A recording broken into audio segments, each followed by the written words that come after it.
It started with a silence she couldn't explain. No explosion, no heartbreak, no headline.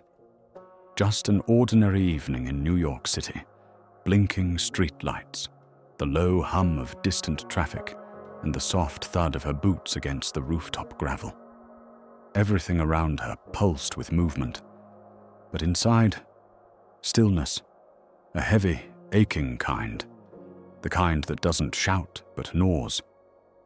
Soren stood there, wrapped in a wool coat, and the illusion of a life well lived. She had the job, the apartment, the carefully curated smiles. On paper, she had made it. But standing under that starless Manhattan sky, she felt nothing. Not sadness, not joy, not even fear, just emptiness, as if some essential part of her had gone missing, and all that remained was the echo. Then, without warning, it came, a memory. Not dramatic, not even particularly clear, just a flicker, like an old photograph developing in the dark room of her mind. She was 9, somewhere in the deserts of Arizona on a camping trip with her father.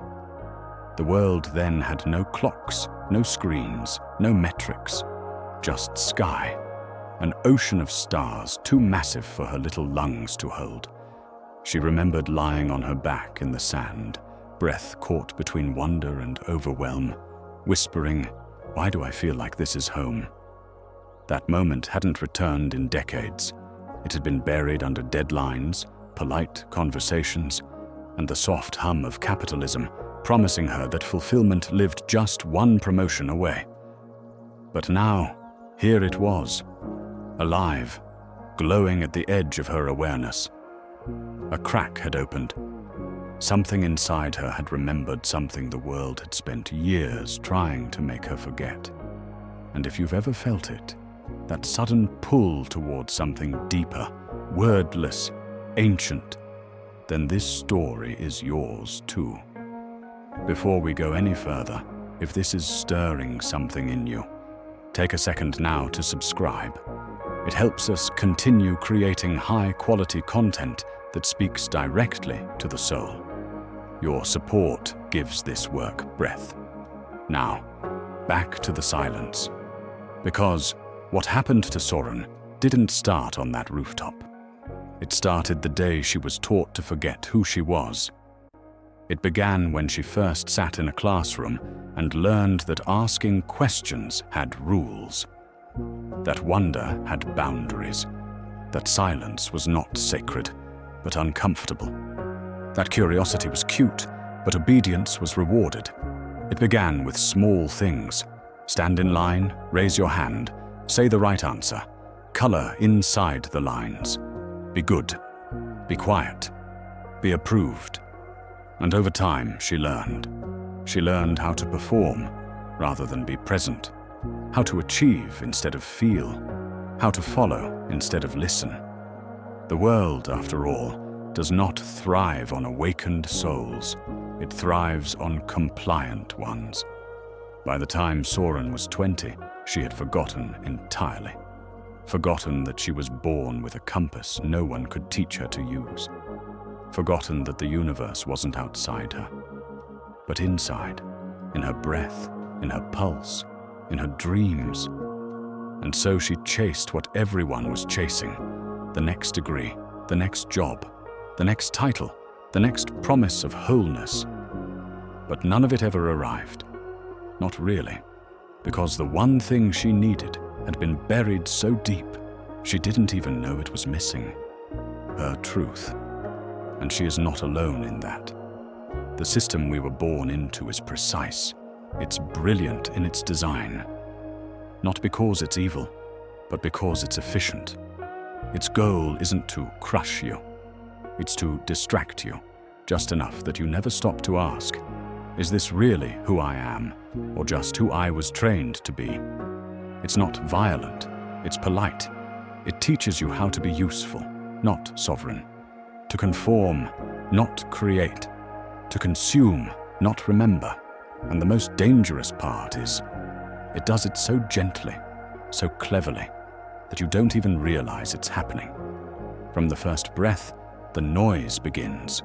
The shows, the grades, the opinions, the numbers, the validations, layer after layer after layer, until the soul becomes a whisper drowned in static.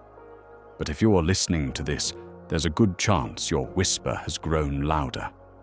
That you, like Soren, have started feeling the crack, some subtle fracture in the life you built that makes you pause and wonder, what if I've forgotten something vital? You haven't lost your power. You were trained to look everywhere except where it lives. In gods, in gurus, in systems, in screens. The world taught you to worship light, but never realize it burns in your chest. And that's the greatest illusion of all, that you are small, temporary, disconnected, floating through a dead universe. But what if that's not true?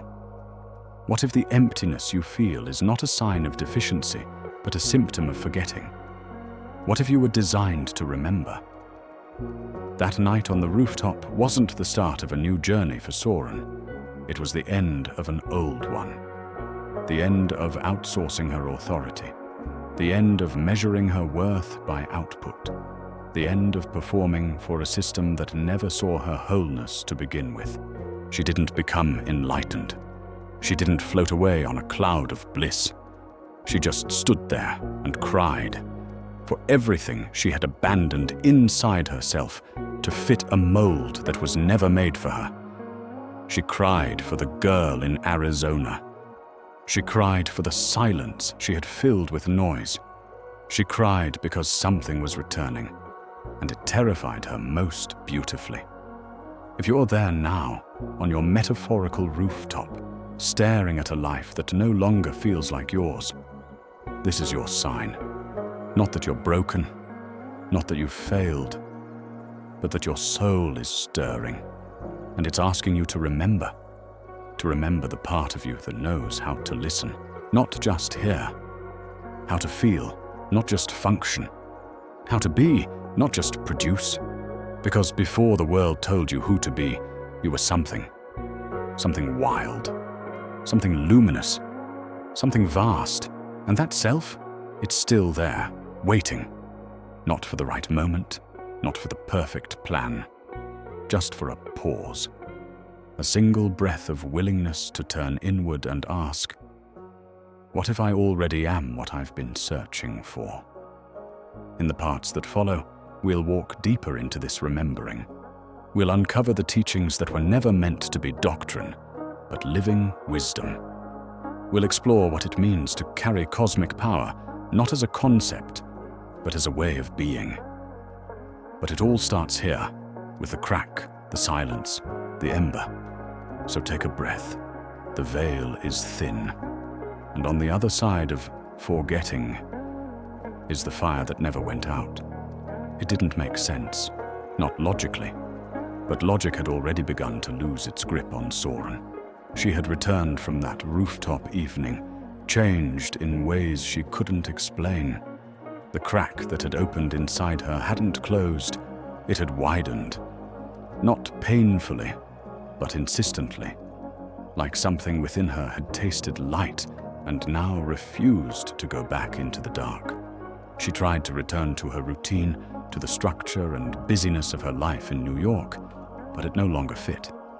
Everything she used to do, emailing, scheduling, smiling on cue, felt hollow. She had the same hands, the same eyes, the same name, but she didn't feel like herself anymore.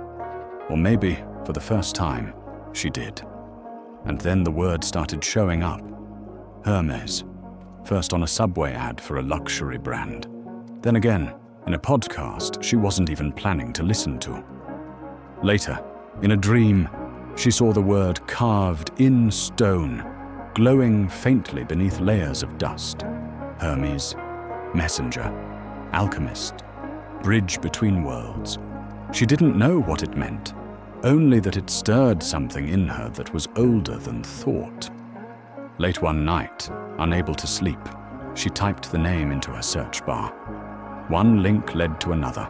until she found herself reading about something called the Corpus Hermeticum, a collection of ancient teachings, esoteric, mystical, strange. Not religious doctrine, but something else. Something more primal, more alive. The descriptions called it a transmission, not from gods, not from men, but from the very fabric of the universe itself. And as she read the fragments online, something clicked, not in her mind, but deeper. A thrum in her chest, like an old cord being plucked.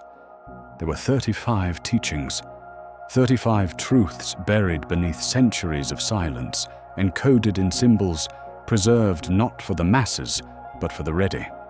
Not to be memorized, but to be lived. She closed her laptop and whispered, "I have to go." 3 days later, Soren landed in Egypt. She wasn't sure how she'd explain the decision to anyone. She hadn't told her boss, hadn't told her friends. But the whisper had grown too loud to ignore, and Alexandria called to her like a memory she had never made.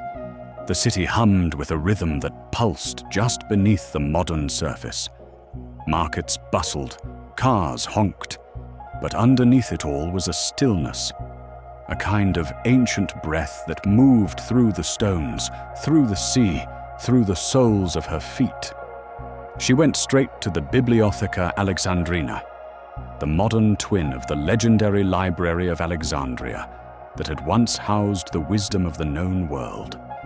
The architecture curved like a sun disk. Light spilled in from a vast circular ceiling, falling in quiet beams over marble floors. She wandered the halls without direction, letting herself be pulled. It was there she met Elias. He didn't introduce himself right away, just appeared beside her as she stood staring at a replica of a hermetic scroll. "You came because you remembered," he said gently, not looking at her. She turned. He was older than she expected, late 50s maybe, skin weathered by sun and time, eyes steady and kind. "I don't remember anything," she said quietly. "That's what remembering feels like at first," he replied. Like confusion with the scent of something ancient. She didn't ask how he knew. She didn't need to.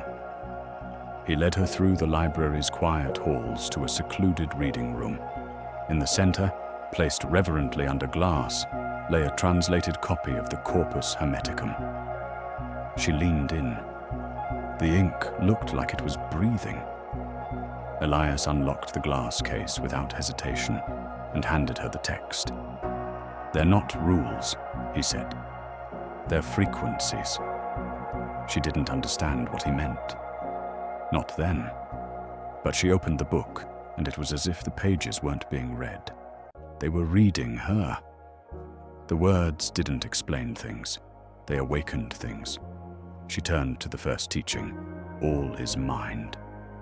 It landed like a bell, a sudden recognition that the universe wasn't cold or mechanical, wasn't some random mess of stars and atoms. It was intelligence in motion, consciousness folding in on itself. And she was not a bystander to that. She was inside it, of it, a thought within the mind of creation itself. She turned another page. As within, so without. And suddenly she saw it, the pattern, the way her inner chaos had always bled into her relationships, the way her anxiety shaped her decisions, her doubt shaped her reality. Not because she was to blame, but because her frequency was reflected in everything around her. Not metaphor, mechanism. As above, so below. As the soul, so the cosmos. Each page cracked something open, and she began to understand that these weren't teachings you studied. They were mirrors. Each one held up a reflection of what had been forgotten. Not just by her, but by all of us. She stayed in that room for hours. Elias didn't speak, didn't instruct. He simply sat as if holding space for something sacred to unfold. And unfold it did. She began to cry. Not from pain, from recognition. It was like remembering how to breathe after being underwater for too long. Like a song you forgot you loved, suddenly playing again. The words weren't telling her what to believe. They were showing her what she had always known. After some time, Elias finally spoke. "These teachings weren't meant for the masses," he said softly. "Not because they're exclusive, but because most people aren't ready to stop worshipping the illusion of separation." Soren nodded.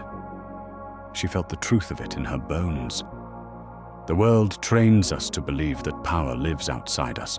The truth is something to seek, to earn, to borrow. But the Hermetic path says otherwise. It says you already are what you seek. Not in ego, not in arrogance, but in resonance. That evening she returned to her room and stared out at the Mediterranean Sea. The sun dipped low, painting the water in gold, and she whispered something. Not a prayer, but a promise. I will live this. Not memorize it. Not quote it. Live it. And living it didn't mean leaving behind the world. It meant returning to it, fully awake. She started small, waking up and asking her body what it needed instead of her schedule, noticing when her thoughts drifted into scarcity and gently redirecting them, sitting in silence for 10 minutes and simply listening, not for answers but for herself, because the 35 teachings weren't a philosophy. They were an invitation to walk differently, to choose differently, to listen for the universe not with your ears but with your soul. She would carry them like seeds, not to hoard, but to plant. And as the days unfolded, she began to see something new. The world responded differently when you walked in resonance. Doors opened, eyes softened. Strangers smiled. Not because the world had changed, but because she had. And that's the truth no system wants you to remember. You don't need to manipulate reality. You need to mirror it. You don't need to be more. You need to be more yourself. So if something inside you is stirring now, if some part of you remembers what it's like to feel the stars calling from your chest, you are not imagining it. You are being invited back. Not to become something new, but to finally become what you've always been. The teachings are not waiting in temples or texts. They are waiting in you. And once you live them, truly live them, nothing in your life will ever be the same again. Kyoto welcomed her with a silence that spoke louder than the streets of any city she had ever known. Not the absence of sound, but a deeper stillness, something ancient, weighty, waiting. The kind that lives in moss-covered stones, in temple bells echoing across water, in the way wind moves through cedar trees like a breath you forgot to take. Soren hadn't planned to come here. Her journey had no itinerary anymore. She followed feeling, not logic, intuition, not instruction. And something in the quiet of Kyoto called to her. Not in words, but in energy. It was the kind of place that didn't ask you to look around. It asked you to look within. She found a guest house tucked at the edge of a garden so lush it felt untouched by time. It was owned by a man named Masaru, a retired monk who didn't introduce himself so much as simply appear. Tea in hand, gaze steady, presence unshakable. He didn't explain who he was. He didn't have to. His presence said more than words could. Soren didn't speak much either. Not at first. There was nothing to say that wouldn't have felt like noise. Something inside her was shifting. Not the dramatic kind of change that explodes into clarity, but the quiet kind that simmers just beneath the surface of awareness. She wandered temples and sat by koi ponds for hours. She watched how shadows moved across bamboo, how rain kissed stone, And in those slow, intentional days, something strange began to happen. The world started mirroring her. She noticed that the people she met mirrored her emotional state. On days when she felt calm, the barista lingered in conversation. On days she felt tense, the world seemed to press back with static. When she judged herself, strangers felt colder. When she softened, so did the world around her. It wasn't mystical, it was mechanical. The universe wasn't reacting to her, it was reflecting her. One morning, Masaru invited her to the meditation room behind the garden. The space was spare, wooden floors, white walls, and a single candle placed at the center. He lit it without ceremony and motioned for her to sit across from it. "No thinking," he said, tapping her forehead. "Just fire." She nodded, then closed her eyes. When she opened them again, the candlelight was dancing gently in the still air. At first, her mind wandered. She caught herself thinking about flights, emails, meals. But slowly, the flame pulled her in. Not with force, but with familiarity. It reminded her of something, though she didn't know what. It flickered as if it had something to say. She stared at it until she wasn't staring anymore. She was feeling it. The flame wasn't just in the room. It was in her chest. A quiet pulse behind her ribs, rising and falling like breath. There was no drama in it, no heat, just presence, a warmth that didn't burn but revealed. And in that moment, she understood something she hadn't had words for. Truth isn't loud. It doesn't beg for attention. It waits for stillness. Masaru didn't speak until the flame had burned low. Then, without looking at her, he said, "You've touched the inner fire. It never goes out, but you must protect it from noise." She nodded, but tears streamed down her face. She hadn't even known she was crying. That's how subtle the moment was. But something in her had been seen, and in being seen, had been healed.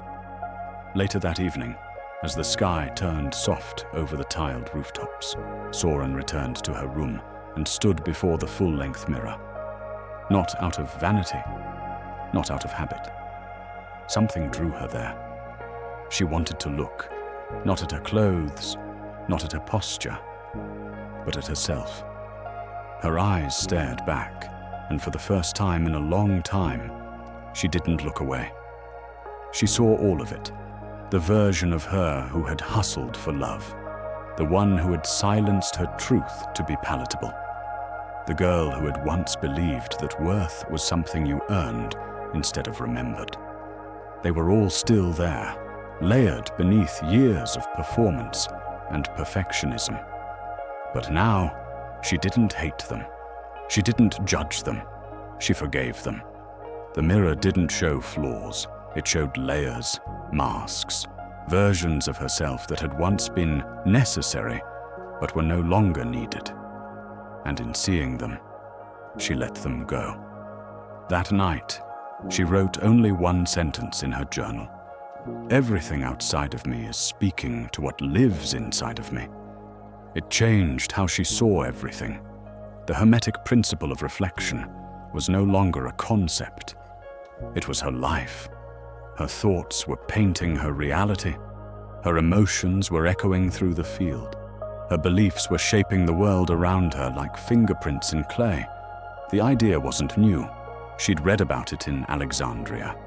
But now, it wasn't theory. It was experience. And experience doesn't need to be proven. It just is. Over the next few days, Soren paid attention with fresh eyes. Every interaction, every obstacle, every moment of joy. She treated it all as feedback, not judgment, just a mirror. When a stranger ignored her, she asked, "What am I ignoring in myself?" When someone complimented her, she asked, "What part of me is ready to be seen?" She began walking through life with reverence. Every emotion, every ache, every quiet longing became a conversation. The universe wasn't against her. It was in dialogue with her. And that dialogue didn't happen in words. It happened in frequency, in feeling, in presence. She stopped trying to be spiritual. She started trying to be real. And the more real she became, the more magical the world felt. Because the greatest illusion was never that the universe was silent. It was that she had forgotten how to listen. Masaru gave her one final practice before she left. He called it mirror walking. Each morning, before stepping outside, she was to stand in front of the mirror and ask, "Who am I reflecting into the world today?" It wasn't about fixing herself. It was about showing up honestly, authentically, fully. She didn't have to be perfect. She just had to be aligned. And in that alignment, everything shifted. Opportunities arrived without her forcing them. Conversations flowed with depth she hadn't felt in years. People were drawn to her, not because of her appearance, not because of her status, but because of the clarity in her presence. That was the power of the mirror. Not to judge, but to reveal. Not to correct, but to remind. She didn't leave Kyoto enlightened. She left embodied. The flame she had felt in the meditation room still burned quietly in her chest.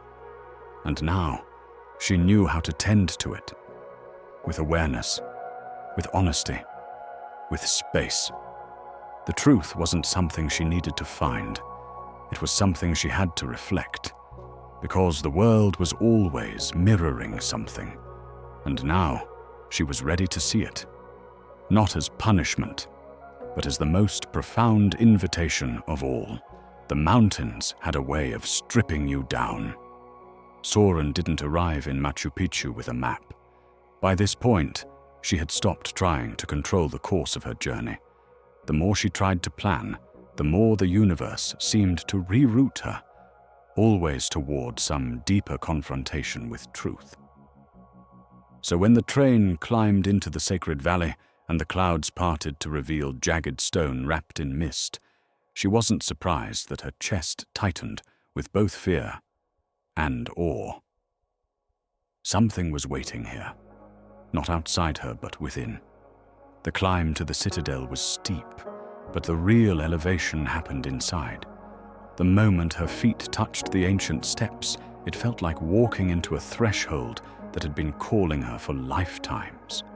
The air was thin, but charged, as if the spirits of the place weren't sleeping but listening, watching, whispering. She walked the ruins alone. Her guide, a woman named Inez, had sensed quickly that Soren didn't need a tour. What she needed was silence. So Inez showed her the basics, pointed out a few altars, and then stepped back, letting Soren follow the pull on her own. And the pull was unmistakable. It led her to a small stone terrace, far from the groups of visitors, perched on the edge of a slope that overlooked the endless green of the valley below. The sky broke open above her like a blessing and a challenge. She sat down, pressed her hands to the earth, and exhaled for the first time in days. This wasn't about finding peace. It was about surrendering to the truth that she had never actually known peace. Not the real kind. Not the kind that comes from being whole. Not from success or praise or progress. But from being in absolute alignment with the raw essence of who you are. And right now she wasn't. She could feel it. Not as guilt, not as failure, but as dissonance. A vibration inside her that no longer matched the mask she had worn to survive. The mask that smiled when she felt hollow. The mask that stayed quiet when her truth ached to be spoken. The mask that built a life to be admired, not to be lived. The sacred dismantling had begun. She sat on that ledge until the sun began to dip, casting long shadows through ancient stones. And when she finally stood to leave, something in her had already begun to fall apart. Not in panic, in permission. That night, back in the quiet town of Aguascalientes, it all came to the surface. It was raining, hard, a storm that shook the windows and drenched the rooftops. Soren sat curled in a small chair by the window, wrapped in a blanket that couldn't warm the storm inside her. She tried to journal, couldn't. Tried to meditate, couldn't. Her body felt like it was humming with a frequency she didn't understand. Then suddenly, without warning, she broke. She cried in a way she hadn't since childhood. Not the elegant tears of catharsis, but the full-body sobs of something ancient dying inside her. Her breath hitched, her hands shook, and for a moment she thought she might shatter completely. But she didn't. Something else did. The version of herself that had always held it all together. The self who performed, who overfunctioned, who made everyone comfortable while abandoning her discomfort. That version had no place left to hide. She realized, in the middle of the breakdown, that it wasn't a breakdown at all. It was a release. The death of the false self doesn't come with ceremony. It comes with collapse. And in that collapse, the real you isn't born. It's uncovered. After a while, the tears stopped. Not because the pain had passed, but because she had stopped resisting it. She was empty. And in that emptiness was something strangely sacred. The next morning, Inez greeted her with warm eyes and a thermos of tea. Soren looked worn, but clear. Inez didn't ask questions. She simply handed her a folded piece of paper and said, "From my grandmother." For moments like this. Soren opened it slowly. On the paper was a short visualization written in careful handwriting. It was called the Fire Walk.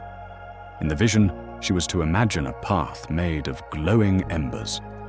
At the end of the path stood her soul essence, luminous, unburdened, whole. As she walked across the coals, each step would burn away what no longer belonged: old beliefs, shame, inherited stories, fears dressed as identities. That evening, as dusk settled over the town and the mountains loomed in silence, she sat on her bed, closed her eyes, and began to walk. With each imagined step, she named something and let it burn. I am not the girl who has to earn her place. I am not the woman who dims her truth to keep the peace. I am not the dream someone else gave me. The coals didn't hurt. They purified. By the time she reached the end of the path, she stood barefoot before her soul. No mask, no armor. Just presence. The kind of presence that doesn't have to explain itself. And the soul, it didn't speak. It simply opened its arms. That night, Soren slept deeply, dreamlessly. And when she woke, something in her felt real. Not new, just unveiled. She thought back to what Elias had said in Alexandria, that the teachings weren't there to comfort you. They were there to clarify. The truth wasn't always soft. Sometimes it burned. But in that burning, the illusions fell away. She had always feared that letting go of who she had been would leave her empty.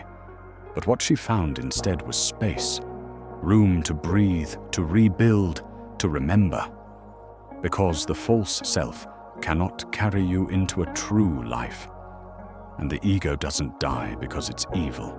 It dies because it was never meant to lead. Soren didn't leave Peru feeling powerful. She left feeling honest. She no longer needed to prove anything. Not to her past, not to the world, not even to herself. And with that release came a new kind of strength. The kind that isn't loud, the kind that doesn't need to be seen, the kind that simply is. This was the sacred dismantling, not destruction, but devotion.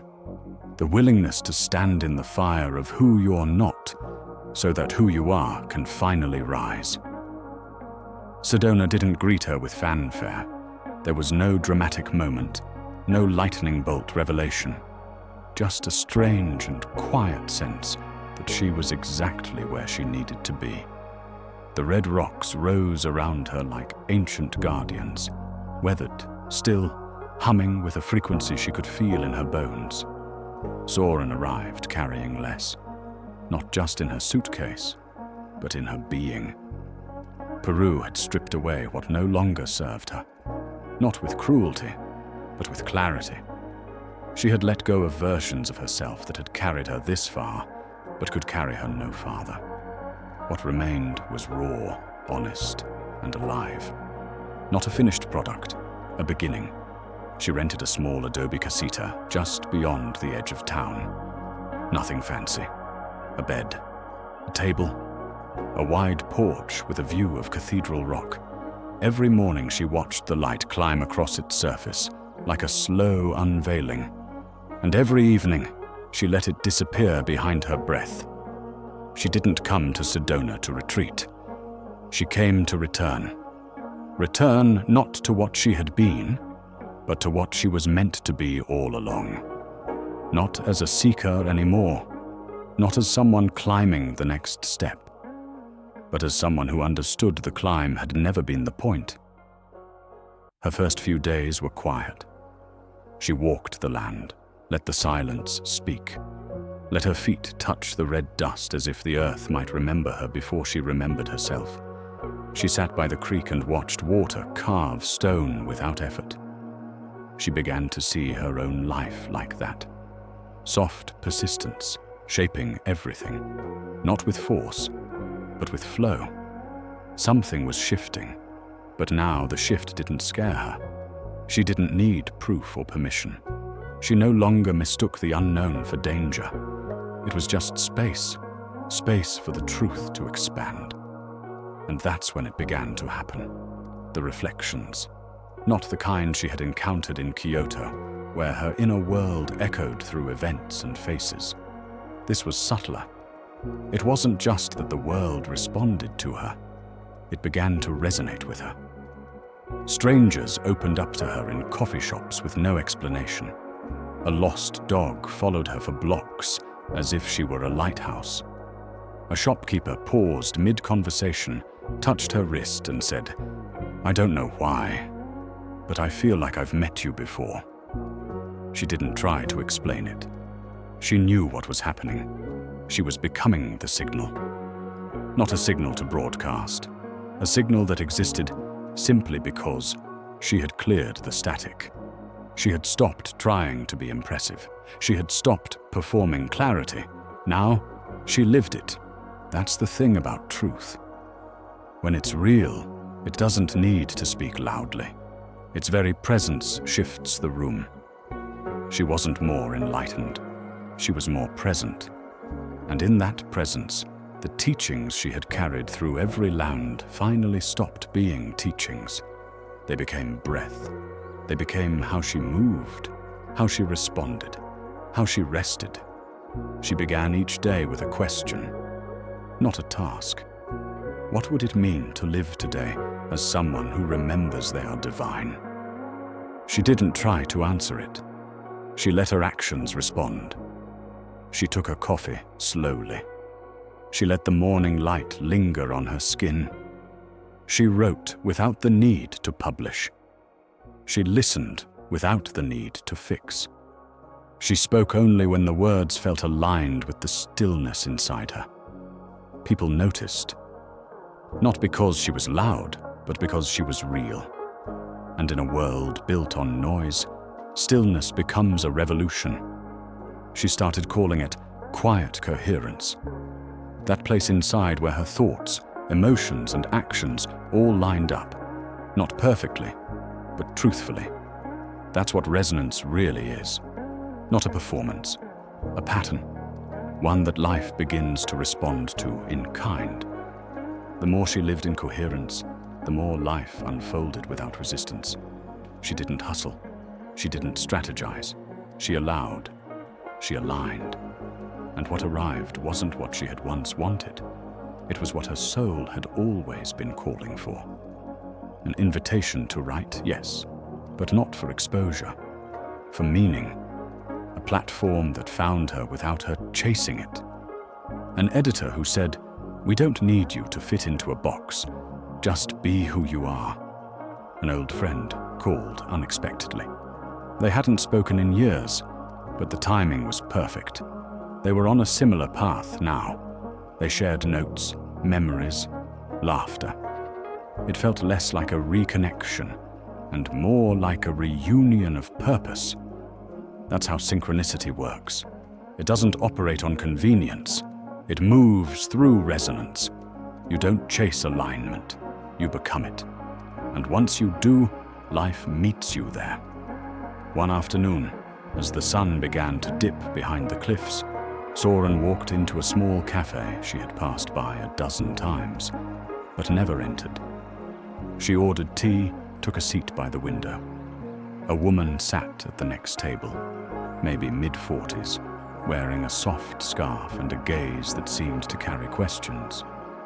They didn't speak for a while, but eventually, the woman leaned over and said, "I don't mean to be strange, but there's something peaceful about you.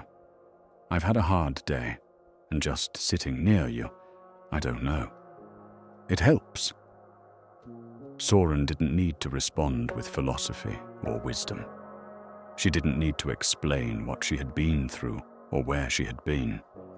She simply smiled and said, "Thank you for saying that. I think we all remember ourselves a little more clearly in certain reflections." The woman nodded, her eyes soft, and that was it. No exchange of numbers, no promises of connection, just presence. And presence was enough. That moment stayed with Soren, because it wasn't about doing anything extraordinary. It was about being real enough, present enough, clear enough, for others to feel safe remembering who they are. She was living the final lesson without even realizing it. She was no longer seeking truth. She was embodying it. Not as a badge, not as a performance, but as a quiet rhythm in how she moved through the world. There was no desire to teach, no need to be a guide.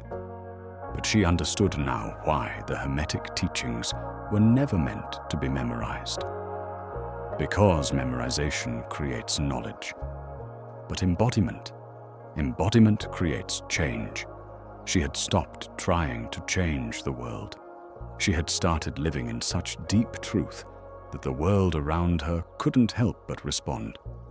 And this was the difference between information and transformation. Transformation doesn't ask for applause. It doesn't shout, "Look what I've become."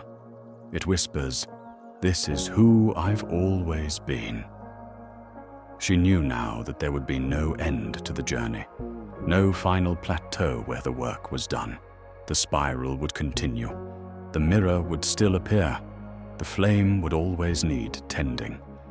But she was no longer afraid of it, because she trusted herself now, not her opinions, her presence. And when you trust your presence, you move differently. You speak less, but your words carry more weight. You do less, but everything you touch becomes more intentional. You don't seek permission to exist. You become the permission others have been waiting for. This is what it means to become the signal. You stop trying to find your place in the universe, and you start remembering you are the place, you are the pattern, you are the proof. And without needing to say a word, your life becomes the message